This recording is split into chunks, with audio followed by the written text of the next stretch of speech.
Olwaleero nga 5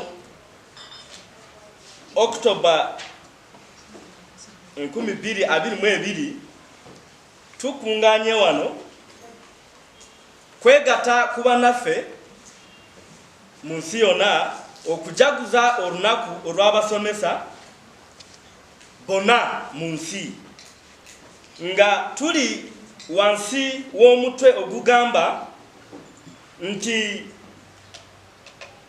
enkyukakyuka enunga mu byenjigiriza yeetagisa abasomesa bayite quality teachers.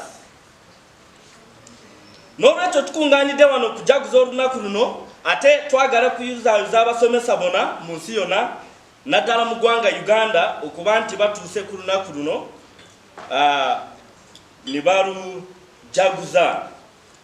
National Executive Council eya UPUSTU yatandiseewo SACCO gye tuyita UPUSTU Members SACCO ng'ekigendererwa kyakulaba nti abasomesa bonna aba ssayansi beegattira mu kibiina kino UPUSTU Members SACCO okulaba nti basobola okufuna sente ez'okuwola nga si za kusaamu interest mungi, basobole okukulaakulana, babeere stable financially, basobole okusomesa obulungi abaana ab'eggwanga.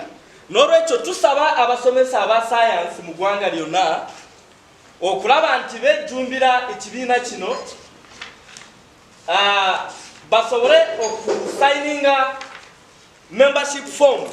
Eno SACCO y'abasomesa bonna aba ssayansi, y'aba laboratory technicians, y'aba TVET instructors, aba basomesa mu institutions, ate y'abasomesa aba ssayansi abasomesa mu NTCs ne PTC tutors. Abo betugenda okutandika nabo. Download the app on App Store or Google Play Store now. Vision Digital Experience, the future of media.